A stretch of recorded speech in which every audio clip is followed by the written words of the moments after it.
Hallelujah. Thank you Jesus.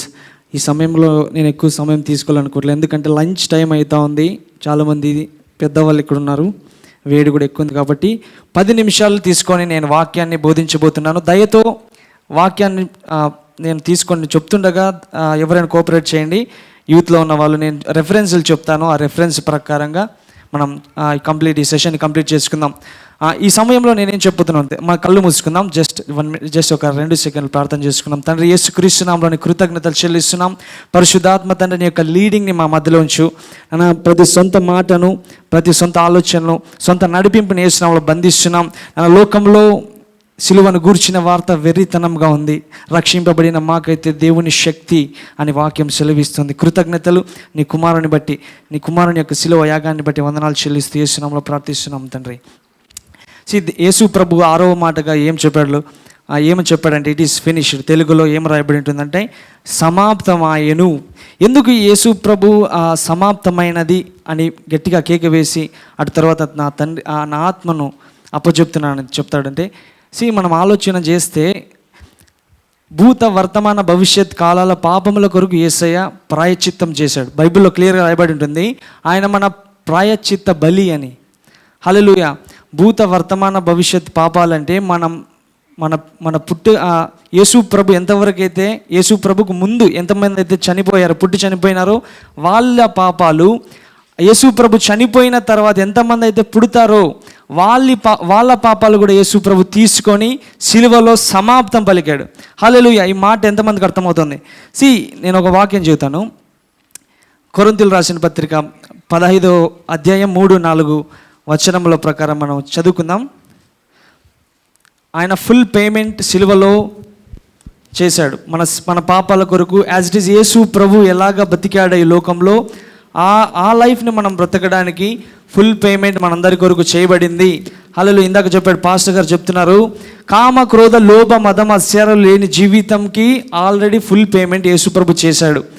ఆయన చేసినంత మాత్రాన మన జీవితంలో అది నెరవేరదు. మనం ఎప్పుడైతే ఆ మాట పలకమో, ఆ మాటను మనం చెప్పి ఆ మాట అనుసారంగా బ్రతకమో, అర్థమవుతుందా? అదే పాస్టర్ గారు ఈ సమయంలో చెప్పాడు. చదువుదామక్క, ఆ మాట చదవండి. 15వ అధ్యాయం. నాకు ఇయ్యబడిన ఉపదేశమును మొదట మీకు అప్పగించితిని, అదేమనగా లేఖనముల ప్రకారము క్రీస్తు మన పాపముల నిమిత్తము మృతి పొంది సమాధి చేయబడెను. చూడండి ఇక్కడ ఏం రాయబడింది, లేఖనముల ప్రకారము. యేసుప్రభు ఏం చేయడానికి మొదటగా ఈ సిలువలో ఏం చేశాడంటే లేఖనాలు నెరవేర్చాడు. నాకు కీర్తన అదే చెప్పాడు, ప్రాఫెసీ అంటే ప్రవచన వాక్యాలను యేసుప్రభు నెరవేర్చడానికి లోకానికి వచ్చాడు. నేను ఇంట్రడక్షన్ చెప్తాను. 9వ గురువారం సాయంత్రం యేసుప్రభు అందరి చేత, యూదుల చేత, మత పెద్దల చేత, ఆ యొక్క ప్రాంతంలో ఉన్న జనముల చేత పట్టబడి ఆ గవినిల యొద్ద ఆ ప్రాంతంలో తిప్పబడతాడు. రాత్రి జరిగిన సమావేశం. పొద్దున ఏం జరుగుతుందంటే యేసు ప్రభుకు తీర్పు తీర్చడం జరుగుతుంది. ఎందుకు? ఈయన మత ప్రచారం చేస్తున్నాడు, మనందరికీ తెలుసు, మనందరం బైబిల్ చదువుతాం. ఆయనకు తీర్పు జరిగిన వెంటనే 9 గంటల సమయానికి ఆయన గొల్గొతా పర్వతం చేరుకోవడం జరుగుతుంది. 9 గంటల సమయంలో ఈరోజు దినమున 2024 సంవత్సరం మనందరి పాపాలని దేవుడు ఎక్కడ శిక్షించాడంటే ఈరోజు ఈ సమయంలో 9 గంటల సమయంలో యేసు ప్రభు సిలువలో శిక్షించాడు. 9 గంటల సమయంలో యేసు ప్రభు సిలువ మీద ఉన్నాడు. 9 నుంచి 12 గంటల వరకు ఆయన సిలువ మీద ఉన్నాడు. 12 నుంచి 3 గంటల వరకు బైబిల్ చెప్తున్న చరిత్ర ప్రకారం చీకటి కమ్మింది. అక్కడ యేసు ప్రభు పేమెంట్ చేశాడు. ఆ సమయంలో పాపాలకి, ప్రతి రోగానికి, ప్రతి వ్యసనానికి, ప్రతి దానికి, దేవుణ్ణి కాని దానికి అన్నిటికీ యేసు ప్రభు పేమెంట్ చెల్లించాడు. 12 నుంచి 15 గంటల సేపు యేసు ప్రభు ఆ యొక్క టార్చర్ని అనుభవించడం జరిగింది. ఎందుకు ఇది జరిగిందంటే మనల్ని విడుదల చేయడానికి, మన మీద రుణముగా ఉండిన ఆ యొక్క ధర్మశాస్త్రాన్ని నెరవేర్చడానికి. జకర్యా 12:10 ప్రకారం, కీర్తనలు 34:20 ప్రకారం, జకర్యా 12:10 ఏముంటుందంటే ఆయన పక్కటెముకల్లో పొడిచడానికి గురించిన ప్రవచనం అక్కడ రాయబడింది. అప్పుడు యేసుప్రభు పుట్టబడలేదు, యేసుప్రభు ఇంకా పుట్టలేదు అప్పటికి. కానీ ప్రవచనాత్మకంగా కొన్ని వందల సంవత్సరాల క్రితం యేసుప్రభు గురించి రాయబడిన వాక్యాలు కీర్తనలు 34:20లో, యెషయా గ్రంథం 53 మనం చదువుకుంటే అక్కడ యేసు ప్రభు క్లియర్ పిక్చర్ని అనుభవించే శ్రమల గురించి రాయబడింది. యేసు ప్రభు 800 సంవత్సరాల క్రితం ముందు యెషయా ప్రవక్త యెషయా గ్రంథంలో ఆయన గురించి మాటలు రాయబడి ఉన్నాయి. ఆయన చేసిన కార్యం ఏంటిదంటే మనందరినీ అంధకార సంబంధమైన అధికారంలో నుంచి మనల్ని విడిపించాడు. ఫుల్ పేమెంట్ ఆయన చేశాడు. మార్కు సువార్త 10వ అధ్యాయం 45వ వచనం మనం చదువుకుందాం. దయతో ఒక 2 నిమిషాలు, ఒక 10 నిమిషాలు మనం ముగించుకుందాం. మార్కు సువార్త 10:45. మనుష్య కుమారుడు పరిచారము చేయించుటకు రాలేదు కానీ పరిచారం చేయించుకున్నటకు రాలేదు కానీ పరిచారం చేయుటకు అనేకులకు ప్రతిగా విమోచన క్రయధనముగా తన ప్రాణము ఇచ్చుటకు వచ్చింది. ఇక్కడ చూడండి, యేసు ప్రభు లోకానికి ఎందుకు వచ్చాడంటే అనేక మంది లీడర్స్ ఈ లోకానికి వచ్చారు, అనేక మంది వ్యక్తులు, గొప్ప గొప్ప వ్యక్తులు లోకంలోకి వచ్చారు. వాళ్ళందరూ పరిచారం చేయించుకున్న వాళ్ళుగా ఉన్నారు కానీ పరిచారం చేసిన వాళ్ళు కాదు. అయితే దేవుడు మానవ రూపిగా వచ్చి పరిచారం చేశాడు, పాపములకు విమోచన క్రయధనముగా పేమెంట్ చెల్లించాడు. తిమోతి 1:5-6 వరకు చదువుదాం. తిమోతి 1 అధ్యాయం 5-6 వరకు. ఉపదేశానుసారం ఏదనగా పవిత్ర హృదయము నుండి మంచి మనస్సాక్షి నుండి నిష్కపటమైన విశ్వాసము నుండి కలుగు ప్రేమయే. చదవండి ముందర. కొందరు వీటిని మానుకొని తొలగిపోయి తాము చెప్పు వాటినైనను నిశ్చయమైనట్టు రూఢిగా పలుకు వాటినైనను గ్రహింపకపోయినను ధర్మశాస్త్రోపదేశకులై ఉండగోరి నిష్ప్రయోజనమైన ముచ్చటలకు తిరిగిరి. అయినను శ్రీమంతుడగు దేవుడు నాకు అప్పగించిన ఆయన మహిమగల సువార్త ప్రకారము ధర్మశాస్త్రము ధర్మ విరోధులకును అవిధేయులకును భక్తిహీనులకును పాపిష్టులకును అపవిత్రులకును మత దూషకులకును పితృహంతకులకును మాతృహంతకులకును నరహంతకులకును వ్యభిచారులకును పురుష సంయోగులకును మనుష్య చోరులకును అబద్ధికులకును అప్రమాణికులకును హితబోధకు విరోధమైన వాడు మరి ఎవడైనను ఉండిన ఎడల అటివానికి నియమింపబడను కానీ నీతిమంతునికి నియమింపబడలేదు.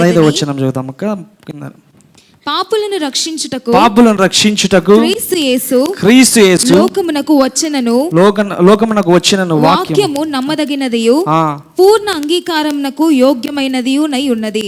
అట్టి వారిలో నేను ప్రధానుడను. ఇక్కడ చూడండి, పాపులను రక్షించుటకు యేసు లోకానికి వచ్చాడు. అనేక మంది పరిచారం చేయించుకున్నటకు వచ్చారు కానీ యేసు విమోచన క్రయధనముగా ఇందాక ఫుల్లీ పేమెంట్ యేసు ప్రభు చేయాల్సి ఉంది. ఎందుకంటే దేవుని చట్ట ప్రకారము పాపికి రావాల్సిన శిక్ష ఎవరొకరు తీసుకోవాలా, కానీ పాపి ఆ పేమెంట్ చేయలేడు కనుక పరిశుద్ధుడు రావాలని వాక్యం సెలవిస్తుంది. అందుకే పరిశుద్ధుడి లోకానికి రావాల్సి వచ్చింది. మనం పూజిస్తున్న దేవుడు అపోస్తుల కార్యం 4:12 దేవుడు నియమించిన ప్రకారం దేవుడు ఎలాగ నియమించాడు ఈ వాక్యంలో రాయబడింది చూడండి. మరి ఎవని వలన రక్షణ కలగదు. ఇటు చూడండి, ఎవని వలనను ఇందాక చదువుకున్నాం, క్రయధనంగా ఆయన చెల్లించాడు. ఎవరు పరిచారం చేయడానికి ఆయన వచ్చాడు. చదవండి. మరి ఎవని వలన రక్షణ కలగదు. ఎవని వలనను రక్షణ కలగదు. ఈ నామమునే మనము రక్షణ పొందవలెను గాని ఆకాశము కింద మనుషుల్లో ఇయ్యబడిన మరి ఏ నామము రక్షణ పొందలేమనెను.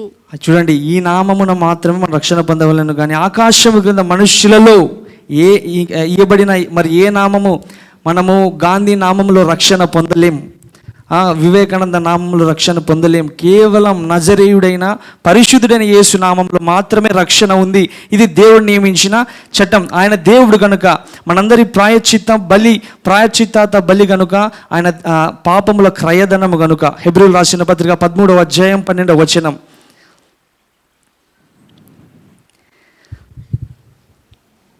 కావున యేసు కూడా తన స్వరక్తము చేత ప్రజలను పరిశుద్ధపరచుటకై గవ్విని వెలుపట శ్రమ పొందెను. ఇక్కడ చూడండి, యేసు ప్రభు దేవుని చట్ట ప్రకారం ఏం జరగాల, పాపికి రావాల్సిన పేమెంట్ ఏంటి?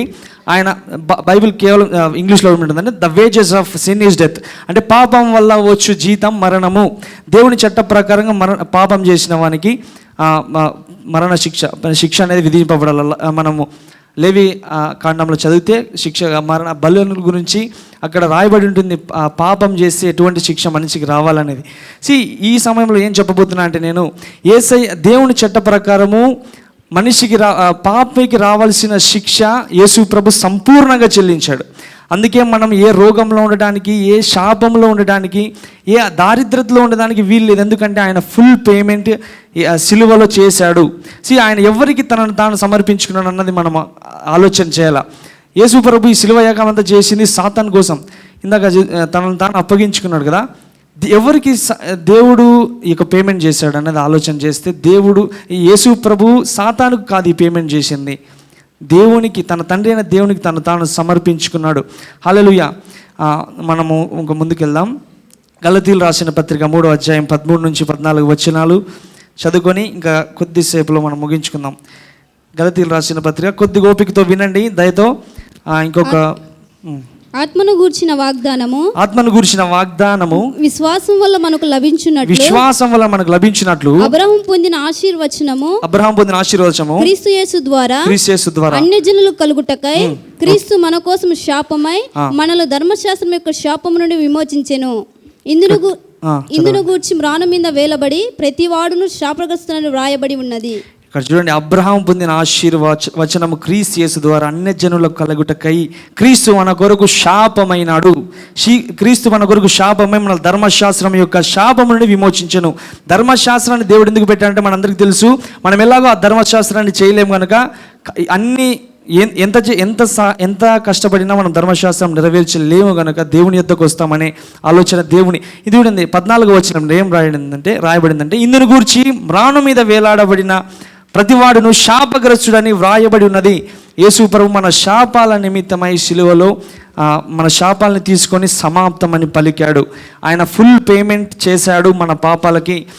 ఇంకా మనము ఎలాంటి జీవితం మనకి ఇచ్చాడంటే క్రీస్తును పోలిన జీవితం. ఆయన శిరస్సు, మన దేహం, మన వాక్యం సెలవిస్తుంది కదా, ఆయన ద్రాక్షవల్లి, మనం తీగలం. ఆయన లాంటి మనస్సు మనలో ఉంది, ఆయన మీద అభిషేకం మన మీద ఉంది, ఆయన మనలో ఉన్నాడని వాక్యం సెలవిస్తుంది. యేసు ప్రభు మనలో ఉన్నాడని వాక్యం సెలవిస్తుంది. ఆ జీవితాన్ని, యేసు ప్రభు జీవించిన జీవితాన్ని దేవుడు మనకిచ్చాడు. కానీ ఒక చిన్న ఇక దేవుడు నియమించిన ప్రకారం దేవుడు మనిషి పాపం చేస్తే శిక్ష పడాలా, అదే ఆ రీతిగానే యేసయ్య మన కొరకు పాపి శిలువ మరణం చెంది నరకానికి వెళ్ళడం గురించి మనం చూసుకుందాం. ఆయన ఆత్మల యుద్ధకు వెళ్ళాడని బైబిల్ సెలవిస్తుంది. ఆ యొక్క రెఫరెన్స్ మొదటి పేతురు 3:18 మనం చూసుకుంటే, నేను కొద్దిసేపట్లో క్లోజ్ చేస్తాను. మొదటి పేతురు 3వ అధ్యాయం. ఏలైనగా మనలను దేవుని యొద్దకు తెచ్చుటకు అనీతిమంతుల కొరకు నీతిమంతుడైన క్రీస్తు శరీర విషయంలో చంపబడి ఆత్మ విషయంలో బ్రతికింపబడి పాపముల విషయంలో ఒక్కసారి శ్రమపడెను. కింద 20వ వచనంలో దేవుని దీర్ఘశాంతం ఇంకా కనిపెట్టుచుండినప్పుడు పూర్వము నోవాహు దినములో చదవండి. ఓడ సిద్ధపరచుచుండగా అవిధేయులైన వారి యొద్దకు అనగా చెరలోనున్న ఆత్మల యొద్దకు ఆయన ఆత్మ రూపిగానే వెళ్ళి వారికి ప్రకటించెను. ఆ ఓడలో కొందరు అనగా 8 మంది నీటి ద్వారా రక్షణ పొందిరి. ఇక్కడ చూడండి, డేక్ రెఫరెన్స్ ఇస్తుంది. ఏమంటే ఇది యేసయ్య ఆత్మల యొద్దకు వెళ్ళాడు. ఎందుకంటే మనిషి నరకానికి పాత్రుడు. మనందరం కూడా మన పితరుడైన ఆదాము చేసిన పాపాన్ని బట్టి మనం నరకాలకు వెళ్ళిన వాళ్ళం. కానీ దేవుని యొక్క లా ప్రకారం పాపి నరకానికి వెళ్ళాల్సింది. పాపికి పనిష్మెంట్ కావాలి కాబట్టి యేసయ్య పనిష్మెంట్ తీసుకున్నాడు, నరకానికి మన పక్షాన వెళ్ళాడు. ఇందాక మనం చూసుకుందాం, ఆయన ఆత్మ రూపిగానే వెళ్ళి వారికి ప్రకటించెను. చూడండి, ఆత్మరూపముగా యేసయ్య మన హెల్కి వెళ్ళాడని మనం వాక్యం సెలవిస్తుంది. చివరికి ఏం చెప్పాలనుకున్నానంటే, అపొస్తలుల కార్యం 2వ అధ్యాయము 22 నుంచి 25 వరకు చదువుకొని మనం ముగించుకుందాం. అపొస్తలుల కార్యము. ఇజ్రాయేలు వారలారా ఈ మాటలు వినుడి. దేవుడు నజరేయుడగు యేసు చేత. ఈ యొక్క సన్నివేశం ఎక్కడ జరుగుతుందంటే, పేతురు సువార్త ప్రకటిస్తున్నాడు ఒక ప్రాంతంలో. అక్కడ యూదులు, మత పెద్దలందరూ అక్కడ ఉన్నారు. అక్కడ పరిశుద్ధాత్మ ప్రేరేపణ ద్వారా పేతురు సువార్త ప్రకటిస్తున్నాడు. ఇక్కడ చూడండి, ఆయన పాపము, చదవండి అక్కది 2:22. ఇజ్రాయేలులారా ఈ మాటలు వినుడి. దేవుడు నజరేయుడగు యేసు చేత అద్భుతములను, మహత్కార్యములను, సూచక్రియలను మీ మధ్యను చేయించి ఆయనను తన వలన మెప్పు పొందిన వానిగా మీకు కనపరిచెను. ఇది మీరు ఎరుగుదురు. దేవుడు నిశ్చయించిన సంకల్పము, ఆయన భవిష్యత్ జ్ఞానమును అనుసరించి అప్పగింపబడిన ఈయనను మీరు దుష్టుల చేత సిలువ వేయించి చంపితిరి. మరణము ఆయన బంధించి ఉంటే అసాధ్యము గనుక దేవుడు మరణ వేదనలు తొలగించి ఆయన లేపెను. చూడండి, ఇక్కడ చూడండి, దేవుడు మరణ వేదనలు తొలగించి దేవుడు నిశ్చయంగా ఆయన సంకల్పం ప్రకారముగా ఏం చేయాలంట, ఆయన మరణ వేదనలు తొలగించి థ్యాంక్ యూ జీసస్, మరణం ఆయనను బంధించుట సాధ్యం కనుక దేవుడు మరణ వేదనలు తొలగించి ఆయన లేపెను. యేసు ప్రభువు మన కొరకు చేసిన త్యాగాన్ని మనం నమ్మడం ఒక ఎత్తు అయితే, ఆయన చేశాడు అందరి కొరకు. ఈ సమయంలో సర్వ మానవాళి కొరకు ఆయన పేమెంట్ చేశాడు. ఈ రోజుననే చేశాడు, మనందరికీ తెలుసు. కానీ క్రైస్తవులుగా ఆ దేవుణ్ణి వెంబడిస్తున్న వారుగా మనం ఏం చేయాలంటే తెలిసిన, మనకి ఎల్లప్పుడూ యుద్ధం ఉందని వాక్యం సెలవిస్తుంది. మనం యుద్ధంలో ఉన్నామని వాక్యం సెలవిస్తుంది. మనకు విరోధి ఉన్నాడు, మనకు చాలా ఆత్మీయ లోకం ఉందని తెలుసు. ఆత్మీయ లోకం ఎలా పనిచేస్తుందో మనకు తెలుసు. విరోధి అయిన అపవాది అయిన సాతాను పడద్రోయబడి ఉన్నాడు. తన సహోదరుల మీద నేరం మోపువాడైన సాతాను పడద్రోయబడి ఉన్నాడు. అనుక్షణం మన మీద నేరం మోపువాడైన సాతాను సంఘం మీద యాక్టివ్గా పనిచేస్తాడు. సంఘం మీద, సంఘం లీడర్ల మీద చాలా బలంగా పనిచేస్తాడు. మనం అందరం ఇది గ్రహించాలా. ఇందాక పాస్టర్ గారు అది చెప్తున్నాడు, మనము కేవలం యేసు ప్రభు మనం చేసిన పేమెంట్తోనే ఆగిపోకూడదు, కానీ మనం ఆయన చేసిన పేమెంట్ మనం స్వీకరించి దాన్ని పలకడం ద్వారా ఆయన మనలో ఉంచిన స్వభావాన్ని మనం బయటికి తేవడం వలన మనం దేవుని చిత్తాన్ని మన మనస్సు వారు నూతనం అవడం వలన నెరవేరుస్తాం. ప్రతి వ్యాధికి, ప్రతి రోగానికి, ప్రతి అంగవైకల్యానికి ఆయన భౌతిక శరీరంలోనికి తీసుకున్నాడు. ప్రతి అంగవైకల్యం ఆయన భౌతిక శరీరంలోనికి వెళ్ళిపోయింది. యేసు శిలువలో మన పాపములను ఆయన సొంత శరీరంలోకి తీసుకున్నాడు. 1 పేతురు 2:24 చదువుదామా. 1 పేతురు 2:24 చివరి వచనం. సర్వ శరీరులు గడ్డిని పోలిన వారు, వారి అందమంతయు గడ్డి పువ్వు వలె నున్నది. మనము పాపముల విషయమై చనిపోయి, మన పాపముల విషయమై చనిపోయి నీతి విషయమై జీవించినట్లు ఆయన తానే తన శరీరమందు మన పాపముల మ్రాణం మీద మోసుకొని ఆయన పొందిన గాయముల చేత మనకు స్వస్థత నొందినాం. వాక్యం ఏం సెలవిస్తుంది? ఆయన పొందిన గాయముల చేత మనకు స్వస్థత ఉంది. ఈ యొక్క వచనాలన్నీ మనం ప్రతిరోజు ఒప్పుకోవాలా. ఎందుకంటే యేసయ్య చేసిన త్యాగము అంత గొప్పది కనుక. చివరిగా ఒక మాట చదివి నేను క్లోజ్ చేశాను. దయతో నా యొక్క మెసేజ్ పూర్తి అవుతుంది. యెషయా గ్రంథం 53:5.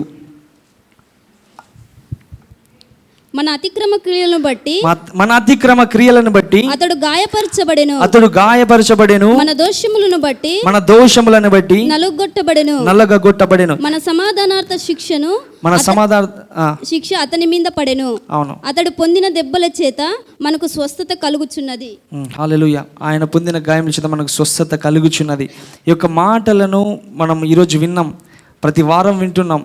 కానీ ఈ యొక్క మాటలను మనం రాసుకొని పలికినప్పుడు మాత్రమే ఆయన చేసిన పేమెంట్ మన జీవితంలో సంపూర్ణమవుతుంది. చివరిగా 2 కొరింథీయులు 5:21 నేను చదివి ముగిసి, ఎందుకనగా మనం ఆయన యందు దేవుని నీతి అగునట్లు పాపమెరుగున ఆయనను మన కోసం పాపముగా దేవుడు చేశాడు. ఇందాక మనం చూసుకున్న రీతిగా కన్ఫెషన్ ఈజ్ అవర్ ప్రొఫెషన్. ఈ యొక్క మాటలను ఎందుకు ఇన్ని రెఫరెన్స్లు తీసుకొచ్చినాను తెలుసా? ఎవరైనా చాలా ప్రిపేర్ అయ్యాను, కానీ సమయం తక్కువ ఉండడం వల్ల కొద్దిగా మనం కట్ చేయాల్సి వచ్చింది. ఈ యొక్క మాటలు విని వదిలేయకూడదు. ప్రతి వారం చెప్తున్న మాటలు విని వదిలేయకూడదు. నేనైతే ఫోన్లో రాసుకుంటా, నేను నోట్స్ క్యారీ చేయలేను, ఎందుకంటే కొన్ని సందర్భాలను బట్టి ఫోన్లో రాసుకొని ఆ యొక్క రెఫరెన్స్లు మనం స్టడీ చేసి, confession is our profession. Confession చేసి క్రైస్తవుడు బలమైన క్రైస్తవుడుగా ఈ లోకంలో బ్రతుకుతాడు. దేవుడి మాటలు దీవించునుగా.